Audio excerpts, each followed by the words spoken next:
Jeff, thank you for sharing that screen. Hi, everybody. I'm Tom Rochon, president of ERB, and welcome to our webinar today, about which I'll have something to say in a moment.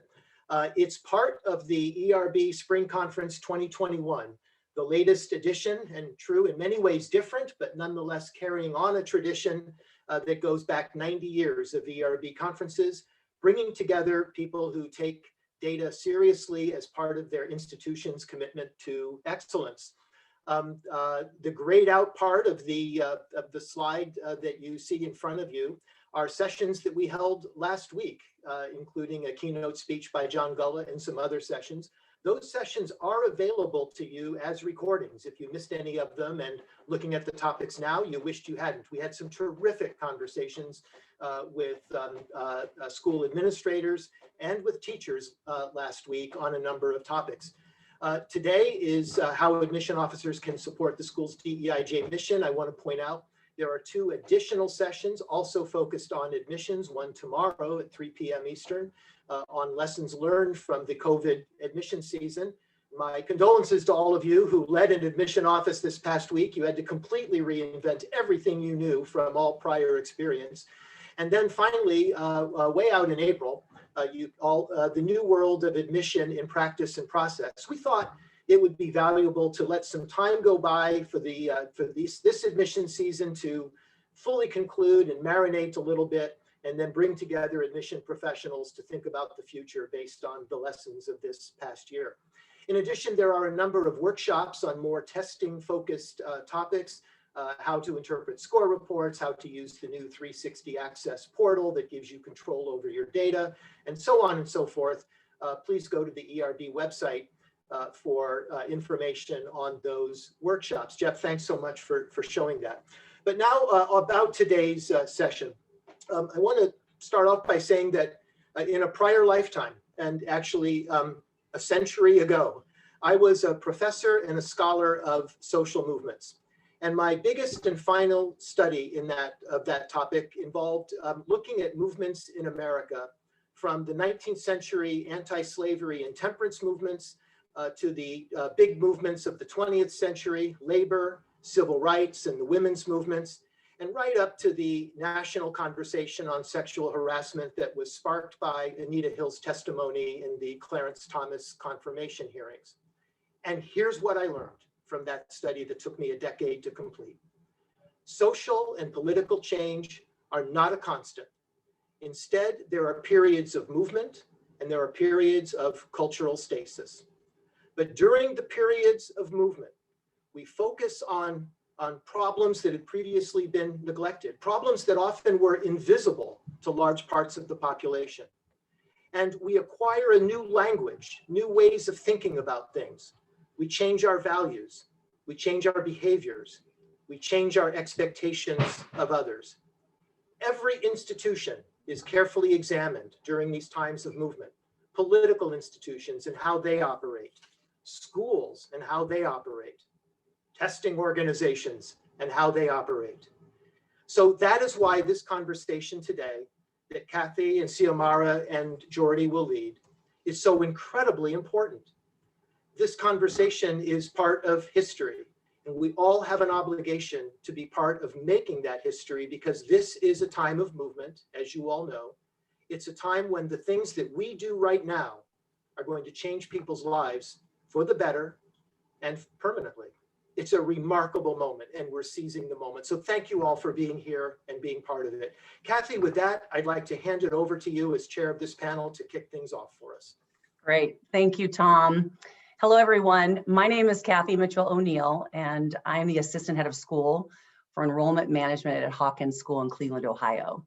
I also have the privilege and honor of serving on the board of directors of ERB, and it's really in that capacity that I want to welcome you to ERB's Spring Conference 2021.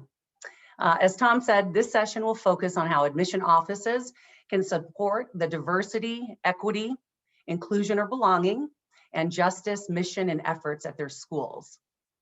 I'm super delighted to have my esteemed panelists, Geordie Mitchell from La Jolla Country Day School and Xiomara Hall from Chapin School with me today as we delve deeper into this topic.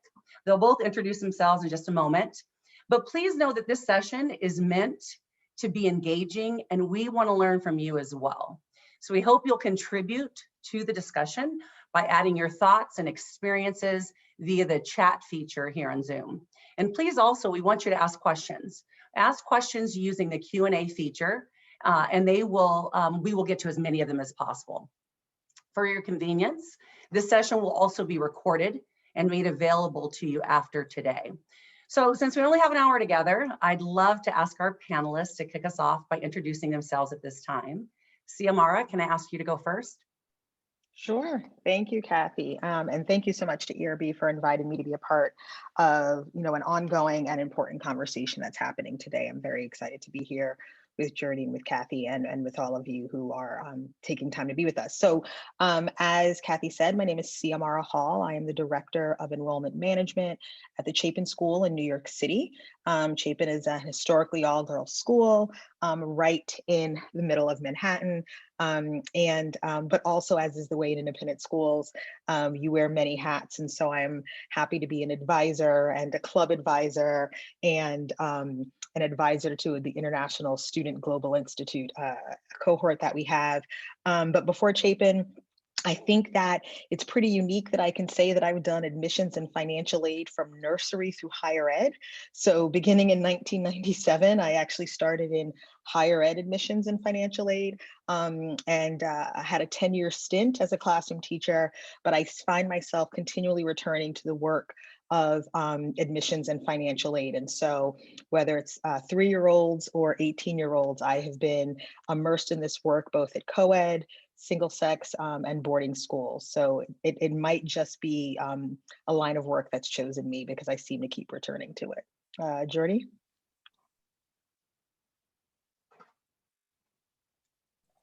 Good afternoon, everybody. And I also want to thank ERB and Kathy for reaching out to give me the opportunity to join this important conversation. So my name's Geordie Mitchell. I'm at La Jolla Country Day School, just outside of San Diego. I am new to the West Coast. I have spent my life and career on the East Coast in independent schools. I was sharing with a group earlier that I grew up on a school campus in Baltimore. And I too, like Xiomara, have worked pre-K through 12. I've taught or coached just about every grade level. I've run development offices, but I keep coming back to admissions. So when my current school shared our decisions last Friday, I got to reflect on the fact that that was my 30th decision day as an admission professional. And I love what I do, and I look forward to being a part of whatever school community I belong to every day. So I feel very blessed to have found this career and look forward to learning certainly as much from you all today as you may learn from us. Well, great. Thanks again, Xiomara and Geordie, for being on the panel today. We really do appreciate you taking this time to be with us. So I'm going to just jump right in. We know that, that admission offices have long been charged with recruiting and helping to retain diverse student bodies. That's nothing new. But given kind of what Tom talked about earlier, given both the social and political climate, the civil unrest, and arguably the largest racial equity movement in our country's history, combined with the backdrop of a global pandemic, all in just this past year. What increased DEIJ challenges or demands did your office face, and how did you try to address them? Oh, wow. That's a big one. I'm happy to start. That's a big one. And there's multiple parts there, but I'll try my best to be succinct. I think that one of the words that struck me about what Tom said in his introduction was that we were in a remarkable moment. And so, how do you respond to a remarkable moment? And I think that what many schools faced, but I'll speak about my school specifically, was that is really when the rubber hits the road, right? It's who you say you are, who you're going to be. And do you use the pandemic as a reason for why you pull back on your efforts because there might now be financial concerns, outreach concerns, things like that? Or do you realize that because we're in a pandemic, it's actually more important to stick to what you say your mission is and to, how do they say, instead of talking the talk, walking it. And so the challenges for our community were obviously there were different constituent groups that said, who do you say you are and where have you been and what are you going to do? And then specifically with admissions, it was taking a really, really honest and microscopic look at every turn of our process, looking at the ways in which we were doing things well, but maybe where there were myopic, right, lane, like it's admissions related, and we have to do it a certain way, and that's the only way that it can be done, and realizing that the pandemic turned everything on its head, and for us in New York City made everything virtual. And so for us, conversations around equity happened immediately. What were the things that we could do to actually maintain an equitable process, given things like virtual events and who would have access to internet and who would be able to log in quickly to the, quickly, but log in to the many different opportunities we had, and what were the ways in which our outreach was based upon being present with people as opposed to finding new ways to engage. And so while the pandemic, as you said, Kathy, presented so many challenges, it allowed us to be really honest and turn a critical, honest eye, I should say, authentically to our process from the moment that we even consider outreach. So not even the outreaches themselves, from the very beginning, when the nascent stage of the process, when it's summer and you're getting ready for the fall, through to our enrollment deadline day, which for us in New York City was a couple of weeks ago. And we met those challenges by speaking with parents who had been volunteers for the admissions office, talking with students who had been part of admissions ambassadors events, talking to our feeder schools and consultants, and then hitting the virtual pavement by actually initiating outreach to groups that we had never engaged with before, to find out if you didn't know about Chapin, why was it so? And it was actually our fault. Like, what were the ways in which we had constantly been moving business as usual, as opposed to thinking we're going to restructure it and see that as a gift as opposed to a challenge. Thank you. Geordie? One of my favorite quotes has always been, "Never waste a crisis." And we were dealing with two crises at once.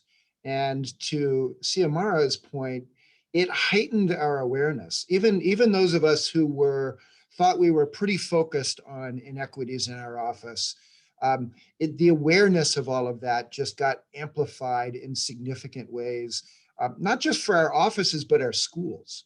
And so the opportunity to reimagine, to engage with all of those people that Xiomara talked about, our students, our faculty, people from those wonderful organizations that guide underserved populations to us.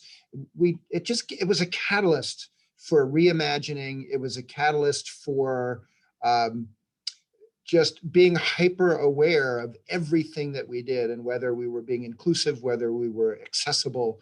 And so I think it sounds to me that Xiomara and certainly my school and many others that I've spoken to did not waste this crisis. And I know that at some point we may talk about what went well that we'll keep. And I think there's a lot that we'll keep. One of the things about, on the one hand, we went virtual in a lot of ways, and that we had to worry about access for some. But in other ways, being virtual meant that we were much more available to families, single working parents or dual working parents who were busy during the day or even on weekends and couldn't come to our traditional types of events. So there's a lot that I think the necessity to innovate that we'll keep, that I think will benefit not just our schools in general, but the populations that we're trying to reach and communicate with. Thank you, Geordie and Xiomara. I would totally agree with all of that. And I would say early on for us, with the whole pandemic, it was literally trying to make decisions based on so little information or so much misinformation that we were constantly trying to do research and risk assessment. That is, at the very beginning, it focused on research and risk assessment and trying to find out as much information in a time when there wasn't a lot of information. You wear masks, you don't wear masks, you socially distance, you don't. And so I think for us, the first 3 to 6 months was really focused on how do we do school in a completely new environment, keeping at the forefront that who we serve first and foremost are our children, are our students. So for me, Xiomara, what you said to your point is always staying connected to our North Star, and that was our guiding, our number one constituent, because we had many to serve. But our number one constituent, we are in the business of children and serving children first and foremost. And but there was a lot of risk, and that risk really involved the adults in our community and all of our independent schools, right? We talk about community and that sense of community and who are we in relation to that sense of community. And I just think that this year has challenged that in so many ways and made schools, to your point, Xiomara, come back to who are we, who do we serve, and how do we ensure that the actions that we take underscore the mission and vision of who we say we serve. And so I think for us, we really used a lot of ongoing, we met more as an administrative team this year than I would say we've met in the whole 3 years I've been here. Or I'd say the last 5 years of my last administrative team. I mean, we met sometimes twice a week for 3 or 4 hours at a time. And it was literally just problem solving and being creative and having to think through, again, with very limited information. So I think we focused on early on research and communication. We over communicated, and we over communicated to all constituencies, primarily our families, but also our faculty. Because as everyone knows, any school is only as good as their faculty and staff. And if your faculty and staff are not on board and they're not committed, or they're afraid for their lives or the lives of their children, which is no one signed on for that, right? And so trying to get faculty and staff to also understand that there came a point when the research showed that, in our climate where we could be at school and use all the protocols, that it was actually more beneficial for students to be on campus and in person as much as possible. And it actually helped to level that playing field for students. And so we really made that our number one priority. But we did that primarily by constant research, constantly getting updated information as it came, and then synthesizing that information. And then looking at looking at everything critically. But number one, how could we get students back on campus? And we did so much communication with students and families and faculty and staff to help us kind of reach those goals. Kathy, one thing I'd love to add, if you don't mind, and that Yes, is that please. in many ways, and I know a lot of schools did this, certainly the 2 schools I've been involved with during this pandemic really stepped up and shone the brightest, was the awareness of those people in our community who didn't have the resources that, because of our communities, many people have, and the efforts that school communities went to raise extra money, to reach out, to make sure that our families were being fed, that they had internet access. I don't think I've ever been prouder of school communities who, as holistically as we did, cared for our communities. We reached well beyond our campuses to make sure that everybody could pay their bills, had food on the table, could connect so their children could learn. That was above and beyond for many independent schools, and most schools I know really did that well and shone the brightest that I've frankly ever seen independent schools shine. Yeah, I appreciate, Geordie, what you said about never, I'm going to add that to my list of important guiding quotes of never waste the opportunities in a crisis, because you're exactly right. We were one of many schools to do that as well. It's like, if we're a community and we are about, it's not just about educating the child, but caring for the child and their family. What are all the ways that we need to step up? And that is exactly right. All of those sort of daily life balancing, taking care of a family, we really sought to be able to do that. Kathy, you mentioned about communication, and what we learned is there's no such thing as over communication. Overcommunicating. There's nothing wrong with what we call good redundancies. We learned through this that the way people are Totally. getting their information, the way we thought they were getting it, and the way they were processing it. And so whether it was like the weekly school newsletter, or directly from a division head, or from a teacher, or from the head of the PA, we made sure that everyone got the information they needed, and we kept communicating it to make sure that people had it. Because one of the things that was critical is not having people feel like they needed to ask either for support or for answers. And when you said research and risk assessment, I appreciated that, because we were fortunate enough to partner with an expert epidemiologist and clinician and researcher at Yale School of Medicine, who has basically, for lack of a better way of describing it, been on contract with Chapin. He's like, every time something new comes out from the CDC, I'll have a webinar with your parents, right? I'll have a webinar I'll come to a faculty meeting. I'll come and talk to your professional community members who are responsible for keeping the building running so they can feel safe about the decisions you're making. And again, like I said, there was no such thing as over communication. It was about being ahead of it as much as we could and responding and pivoting when we needed to. I would agree. And the one thing I would add too is not only over communicating, but the different modes of communication. Yep. So, we do writing, and we'd send emails, and we do broadcasts, and we do short videos. And I think, if you're talking about parents and the way in which they receive information, they consume it, we use social media. I mean, we over communicated, but we also tried to do it in a variety of modes so that families could receive it both more than once, but in a way that was easily digestible for them. So this leads me kind of to my next question. When you consider all of the changes, and Geordie, you kind of talked about this, consider all the changes that your admission office had to implement this year. And I mean, when we think of it, it's just more than you can even really think of. All of the changes that we had to implement this year. Were there any silver linings, and were there changes, for example, in your admission process or your policies or practices that you will continue using moving forward because they actually made your process either more equitable or improved access to your schools?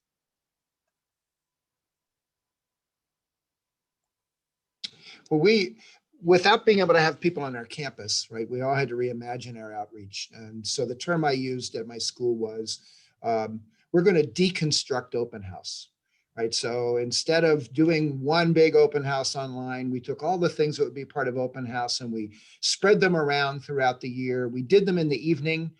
We were very strategic about, we're a day school on the West Coast, so Pacific time, it was 7:30 to 8:30. Hopefully everybody was home, children were fed, maybe they were doing their homework.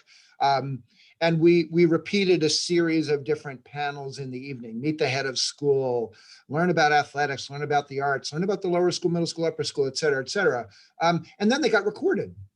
And so that the access to our people and our information was no longer based on an open house date or a tour date where somebody might have to take off from work that was important to them.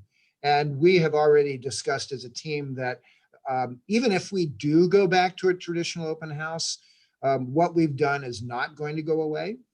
And other parts of the school have learned from that. Our Parents Association used to have their meetings at 10 o'clock on a weekday morning. And, it was my office that brought up and said, that's not very inclusive.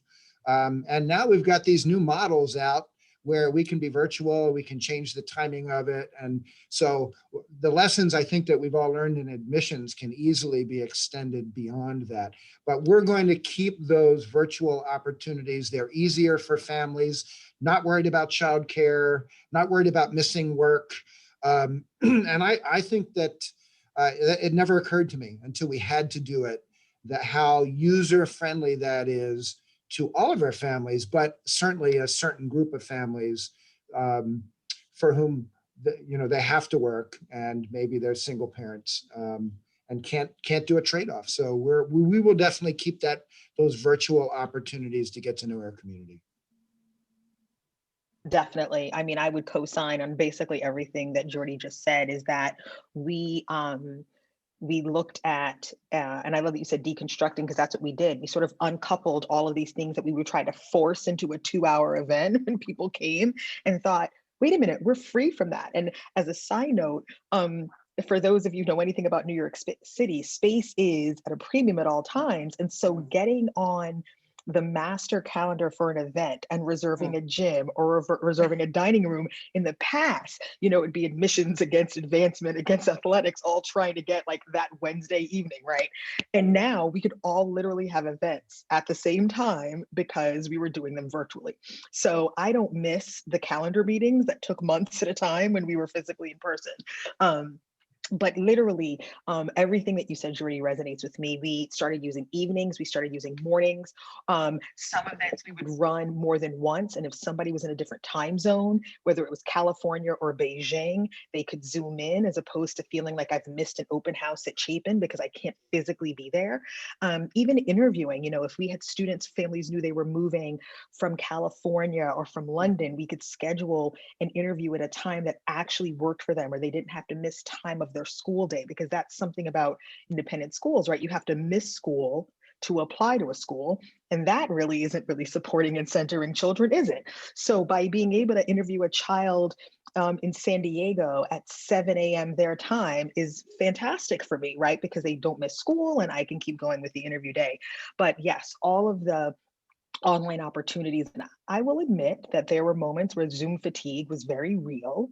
But when you realize the extended outreach that Zoom provided, it definitely outweighed the Zoom fatigue. And then also, it was interesting that I've never really had a problem getting faculty to be part of the enrollment and admissions process. They understand it's a full community thing. Or full community responsibility. But the number of them that would volunteer because they wouldn't have to commute home late if they lived right outside of Manhattan, they'd be like, well, of course I can do it.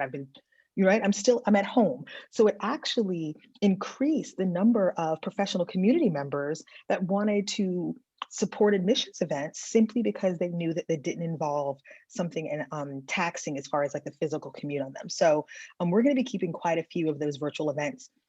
And even if we go back in person, we're going to have a Zoom in option for the in-person event, so that we don't, because the data is already showing that our participant numbers were up. By decoupling or deconstructing, to Geordie's point, you really see how many people came to the athletic presentation just because it was part of the open house, or chose to come to it because that's really where their interest is. So the rewards have been wonderful. Yes, yes, and yes. I co-sign as well. Some practical things I would say that we did, in addition to virtual events that are never going away. I've said to my whole team, we've opened the Pandora's box. As a working parent myself, if I had the luxury of coming home from work and feeding my children and going into a room and engaging with the school, man, my experience and getting to know schools would have been so much better, quite frankly. And it's not just working parents, it's busy families who after school, they've got to take their child to piano lessons or to soccer practice or what have you. And so having to schlep your children back out on a weeknight or on a weekend to go to an event where there's 300 other people, that I just think that we will forever, our open houses and our events will forever be changed because of this. And I think it's for the better. So I will absolutely agree with that. Some other things that we did too is we implemented an anti-bias training into our admission committee. With everything going on in our community, we just felt like that was really a need, and it went so well. We actually were fortunate enough because we had someone on our team who came from higher ed, who was had experience doing some anti-bias training with teams there, and so she raised her hand in this time and said, I would love to do this for our admission committees. She did that. It went so well that she now is going to start doing that for our hiring committees as well. So that is something that has come from this whole environment that will not go away. A couple of other things that we did, we also added a DEIJ related question to our parent essay questionnaire. And so that's for all applicant families. Parents answer a question that's related to DEIJ. And then we also included an essay question to our student essay for those applicants to grades 6 through 12. So for our middle school and high school applicants, there is now a DEIJ essay question that we ask. Of course, the answers to those questions, they're fascinating, number one. They tell you a lot about a student's where they are in their journey or not in their journey. It doesn't preclude us, of course, from accepting the student or the admissibility of the student, but it does, what we found is those essays have been very interesting to read because oftentimes our students, what we find is our students are in a very different place than say adults are. And I think sometimes adults are surprised by that. But it also is going to be really instrumental when we're putting advisories together to think about, if there are students that are really passionate in an area or they really have an interest in, an area related to DEIJ, we want to make sure and take advantage of that, as well as if that's not their area of strength and they're going to need support in that area. It's just good to know coming in, and when you're putting classes together or you're putting advisories together, to have a sense of that is going to be really helpful. So those are just a few things for us that will not, those have been silver linings that will not go away. See, we did the same thing for the questions, and I just wanted to point out that in addition to getting the information back from us, how important it is we're asking those questions. We are communicating through those questions to the families what's important to us as an institution, simply by asking it. So I love those questions, and it's a two-way thing. It helps us communicate who we are as well as learn more about the families that are interested in us. Geordie, that makes me think of one other thing we did. This was the first year that we actually, as part of our open house, our virtual open house, we actually had a DEIJ session, and we piloted it on one campus. And we intentionally, to your point of just asking the question sends a message to families, we intentionally positioned that session during our open house time so that it didn't compete with any other session. So it said, just like the opening session, all families go to this. This isn't just for families of color. This isn't just for public school families that are coming to independent school for the first time. This isn't just for, families that need financial aid. This is for all families. This is a topic that's related to all families. And we want to make sure that you know that these values are important to us and that your values align with these values. And we found that sent a very strong message, but it was also strategic in nature because one of the things that we've done differently this year in working with our DEIJ practitioners across all 4 of our campuses is that we've kind of put a presentation together and we've gone on the road to educate the different constituents in our community. Because what we find is that it's not until something happens, an incident happens, and you hear negative press, right, in your school about, whatever it might be, that all of a sudden the questions come up like, what are we doing? And what we find, at least at our school, is that we oftentimes are in silos. So if I'm at the upper school, I don't really know what they're doing at the lower school related to DEIJ. I don't know the identity work that they're doing in kindergarten with students, right? And so what we've done is we've asked our DEIJ practitioners to come together to educate. This is just educational in nature. And we actually we're gonna have a virtual session in May, where we've invited all of our alums. We have a 100-year-old school. It started off as an all-boys school, right? So you can imagine those early alums, their experience of Hawken is very different. But we've invited all of our alums to essentially a virtual session where they then get to hear about all of the things that we're doing across all of our campuses with regard to professional development, curriculum development, affinity groups, whatever that might be. But we're trying to educate our various constituents, current families, because we know that it's through word of mouth. It's not just a presentation at open house, but it's our own constituents' ability to talk about what we're doing regarding DEIJ that has the greatest impact. So I have another question for you. Kathy, before you do, I know Xiomara wanted to add something on this point, and then if you don't mind, I'd like to give you all a question that's come from our audience, and remind our audience that the Q&A function on the screen is a great way to pose questions. But not only that, given this important topic, to share any experiences from your schools that you think should be a part of our conversation. Really appreciate the collective mind around this important topic. Xiomara?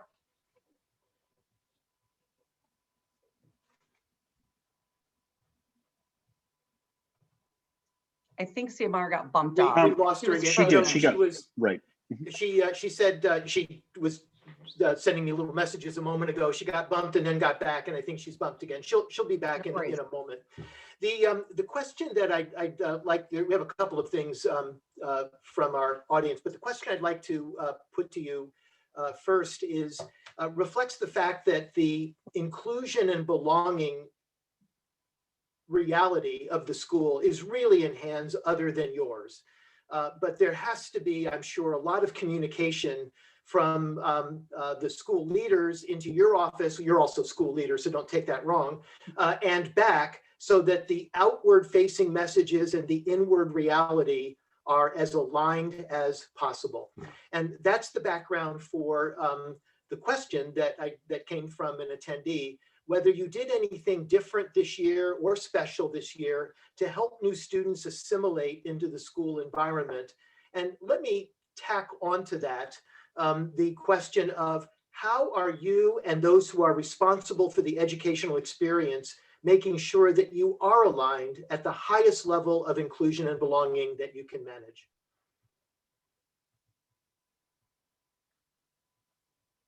Kathy, you've let us go first all the time. You're up. Perfect. So I would say I'll just highlight one of the things that we've done differently. My office, I work very closely both with our division directors and our diversity practitioners on each campus. And we actually have DEIJ committees in each division.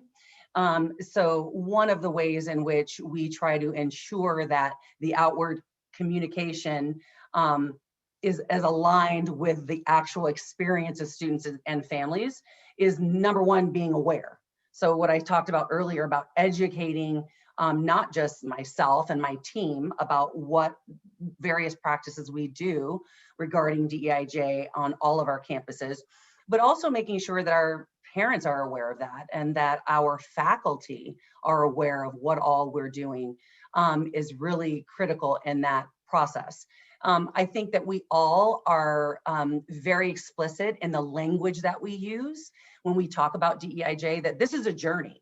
Like we will never get to a point where we can tick it off and say we're done. We've accomplished. We've met our goal of DEIJ. This is an ongoing journey for our school, and so we try to be very transparent with families to say we want to hear your feedback, both positive and negative.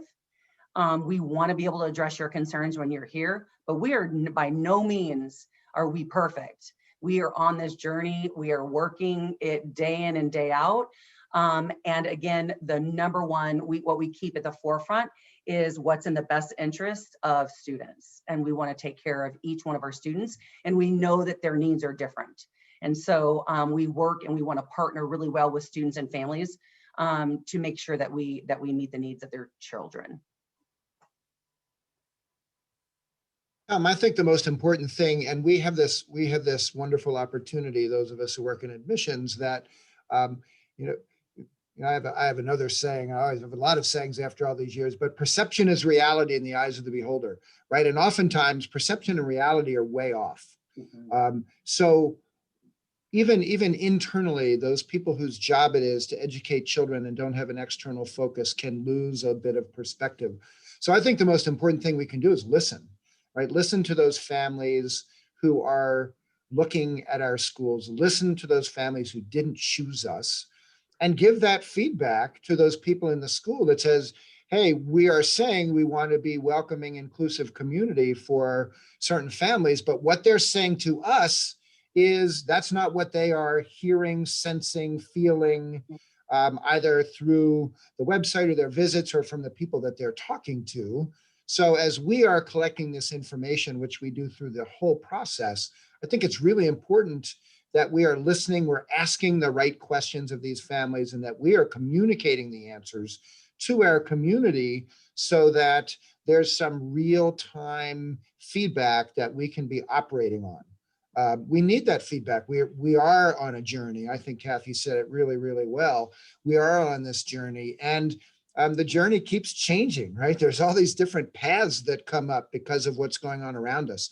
So I think we have to ask the right questions, and I think we have to collect the information and share it with those people who can make decisions in our school. And we are now, the good news is in admissions, for a long time, we weren't in that decision-making body, many people in admissions. Now, for the most part, we are, and that's really important. But to your point, I've often told new admission directors that one of our biggest challenges is that we are only as good as the product we represent. So our job is to help the product continue to improve. And in this particular conversation, for those families who are underrepresented, that we are trying to both attract, but even more importantly, once we've attracted them, we have to be committed to serving them well. Thank you. Xiomara, welcome. Thank you so much. Xiomara, welcome back. And it must be very frustrating for you. The topic that Kathy and Geordie were just commenting on is the fact that you are the external face of the school, making claims and promises about the climate in the school, but that actual inclusion and belonging experience is in the hands of people, the educators in the school. And how do you coordinate and how do you raise the experience to the highest level? But I know that, Xiomara, even before we address that topic, you had some other thoughts that you wanted to share. And I think the floor needs to be yours after your internet travails of the last 5 or 10 minutes. I think maybe it's because I mentioned Zoom fatigue. And so that was sort of like the karmic internet putting me in my place. But one of the things that I think is just interesting that it didn't dawn on me, and then it did dawn on me, was that we were talking about what were some of the new things that were happening in the admissions office as a result of this. And I realized that thankfully, there were some things that we had recognized in my first couple of years coming into Chapin that we started to do around equity. And so then as the result of the pandemic, and as I like to call the pandemic within the pandemic, was that we then were charged with elevating it so that people realized that we were doing the work before the reckoning that caused many schools to do the work. So the way in which our application asked questions of applicants and their parents, the way the events that were required for families to attend so that everybody got the same message, we realized that we needed to be more upfront and transparent of these are the things that we've had in place. Come and see what they are, and not being put in a position to have individuals think we were being reactionary to what was happening. And that I think is a really important thing to note, is that there were things that we were doing that we realized we needed to be broadcasting more about who we were, saying who we were, whether it was about race or socioeconomic access, or the fact that even in my introduction, I referred to Chapin as an historically all-girls school and the work that we've been doing as a school around non-binary and gender identity. So that was something that we realized we hadn't been doing as good of a job of, was being really upfront and out front with the work that we had been doing. And I think that the virtual space allowed us to be much more specific and targeted, and making sure that people understand it was a message for everyone, whether it was your lived experience or not, but so that you understood the school community that you would potentially be joining. But then you talked about being the face of the work. And one of the last things that I appreciated that I heard Kathy say before my internet troubles was the idea of asking the DEI coordinators within the school to make sure that the messaging was known not only within the community, but helping with that narrative for those of us that were always outward facing. And so that was something else that changed as, or that shifted in the pandemic for us, was that we were thinking, wait a minute, a school with 3 divisions can unintentionally be siloed because everyone's doing the lower school pedagogically appropriate thing, the middle school pedagogically appropriate thing, the upper school pedagogically appropriate thing. Where is the communication within the school so that the narrative that the enrollment manager and the admissions director says actually mirrors and reflects those narratives really clearly? And so that was something that was really, really important to us, is to make sure that our lower, middle, and upper school coordinators were part of admissions events so that they could tell those narratives and sort of build those connections, but from one division to the next, so that families really knew what was going on at Chapin, what was new about what was going around with DEI and social justice initiatives, and just being really clear about that. And so I think that that was a place where the marketing and communications director and I worked even more closely together than we historically had, to make sure that was being communicated. And then to Kathy's point, Kathy, I think, and Geordie made this point about modes of communication, realizing that it had to be the Twitter and the Facebook and the Instagram and the weekly email to everyone, because we needed to make sure that we weren't overlooking a mode of communication to get the message out in what we call those good redundancies, so that people could hear them over and over again. Thank you. Several of you mentioned questions that you ask of parents and applicants, and we did have a question from the audience as to whether you can share those questions. I don't know if any of you were able to more or less reproduce off the top of your head the questions that you've asked. To the extent you can, it would be great if you could share those, and to the extent you can't, maybe we can find a way to append that to the recording so that it's available to participants. I'm happy to do so. I was going to say, I'm happy to do so as well. I don't remember them off the top of my head, but for this year, for the parent one, I can tell you that we essentially asked a question around the fact that Hawken is an inclusive community where we value all, students and families. And we wanted to know how their family in particular would contribute to that community. So that the question was along those lines. But what we did at the beginning of this season is we actually worked with our division directors and our practitioners and those faculty who have been very involved in DEIJ curriculum development on our campus to come up with essentially a list of potential questions so that we can then swap those in and out from year to year, ones both for families and then those that would be developmentally appropriate for middle school students versus upper school students. So I'm happy to share those. I shared one, I think I shared it to the group, but when we asked the parents, we basically say at La Jolla Country Day School, students learn they are part of a bigger community. There is much they can do to make the world a better place. Describe how your family supports this idea, right? And then there's one for the students where we're getting at it a little bit differently, and we are giving them the choice to describe a particular time when they felt very included or excluded and how that made them feel. Trying to get at a little bit of their self-awareness and talking about inclusion and exclusion, which we were hoping, because not everybody can relate to a situation where they were not welcomed because of their religion or their color of their skin or their sexual orientation. So trying to break it down to the level of that a student, even one who maybe had been very privileged, could think through that and share an experience. So that was how we landed there with the student question.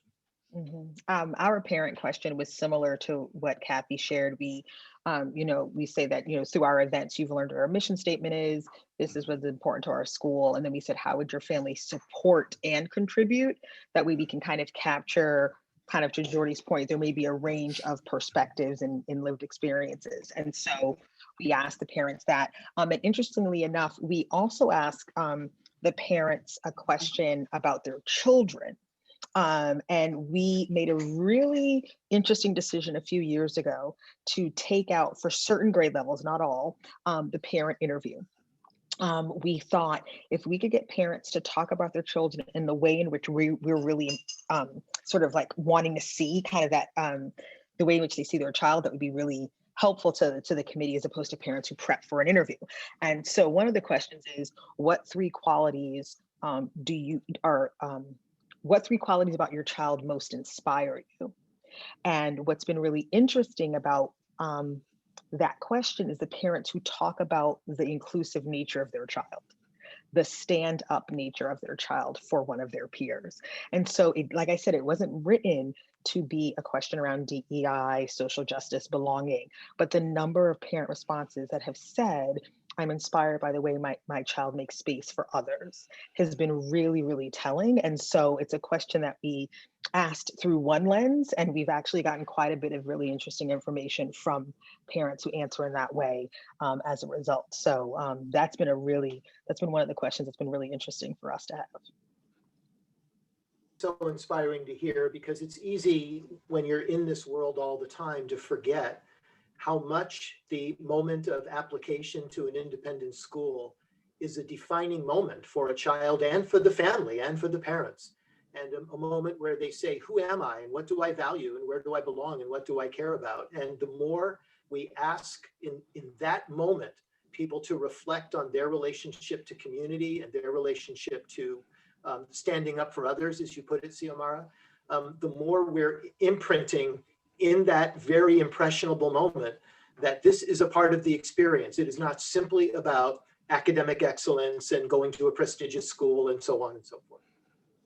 Can I just add one and just put in a shameless plug for ERB as well? Xiomara and I had the pleasure of working with ERB this past year in helping to develop some DEIJ essay questions to be implemented on the IC. And I have to say, from the experience of my admission committees, there were actual comments around like, wow, these IC essays are so much more interesting to read.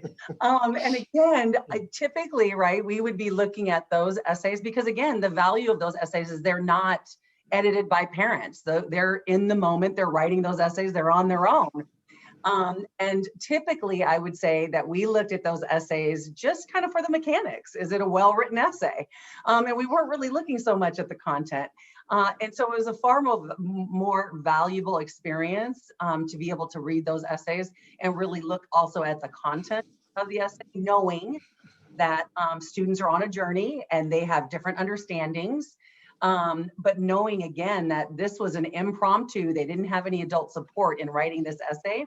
I would just say hats off to ERB. And I just think that that's an area I would like to see us continue to develop. You know, it's a great, thank you, first of all. It's a great example of when you take all of your processes and deconstruct them and hold up each piece to the light from a certain perspective, in this case, the perspective specifically of equity and fairness in communities, then it turns out you find missed opportunities from the past. And you say to yourself, well, this is easy to change. And you take advantage of those opportunities. And I know that you've done the same in admission processes. That has been the focus of this conversation. Kathy, this has been a very rich conversation, but I also feel that to some extent we've gotten away from that wonderful group of questions you wanted to ask. I think we have time perhaps for more straight, succinct comments on one more question, if you would like to pose that of the panel. Great. All right. Well, I have a good one, but this is a big one too. So succinct is going to be hard, I think. But considering all that we've experienced this year, what are the biggest challenges your office continues to face as you try to support your school's DEIJ efforts? Or another way to think of it, what are your thoughts, on how you will kind of continue to attempt to overcome and address these challenges? Geordie, I think I'm ready to answer that. Okay, go ahead. I'm gonna go with sometimes they say like your visceral answer should be like whatever speaks to your heart first is the one that you should talk about first, as opposed to trying to think of another one. And I would say that one of the biggest challenges, especially as I partner with our divisional DEI coordinators and our marketing and admissions person, marketing communications person, is that for those of you who might follow social media or online materials, there have been a few articles written of late that really take a bite out of independent schools and their work and the commitment to the DEISJ work. And so I find that a continuous challenge for us is to respond without reacting to the school, to the impressions of schools that are happening. And I'm speaking specifically around articles that have come out around New York City independent schools and our commitment to the work. So I think that continues to be a challenge. I think there will always be detractors or critics who sort of turn like a shady sort of judgy eye towards, the mission of the schools and what they, what we say we do versus what we do and who we think we are in the market and education. And so I think that continues to be something that we have to sort of face, but like I said, not in a way that is reactionary or defensive, but authentic to who the schools are. And that's where communication is key, right? Like we've talked about it before, and how we share what the schools, schools that are authentically looking at their histories, where they are and where they want to go. And I think that's a challenge that's probably not going to go away for a while. Definitely not for the New York City independent schools. Right. No, I think our biggest challenge is continuing to figure out how we become places where these families feel they belong. And it was a little bit shocking, right? Many of us have been doing this a long time. We feel like we care deeply. We think we're doing the right things. But then, along with the social media, Xiomara, there's a lot of graduates of independent schools that have started their own accounts where they are sharing, in some cases, some horrific incidences they had on their campuses that we didn't know about. And we didn't even know where to look and we weren't clearly asking, either we weren't asking the questions or they weren't comfortable answering them. So I think these institutions have been around for a long time, but it's only very recently in our history that we have opened our doors and said, here, we want to be for everybody. And even many of these families, these students that we're trying to serve, are breaking ground for their families as well. They have to be brave. They have to be bold. I have so much respect for these students and these families who have entered our communities, and not just to take advantage of what we have to offer, but to help us be better communities. And I sort of lead with that. I'm really perfectly honest that we haven't figured this out, and there's going to be some bumps in the road, but here's where we are today. I think, Xiomara, you use different terms, but the same concept. Here's where we are. Here's what we aspire to be. And we really hope that we can prove to you that we've been leaning into this hard enough and long enough that you'll join us on this journey. But even then, the sense of a lack of belonging, and sometimes it's harder for the parents to feel they belong even than the students.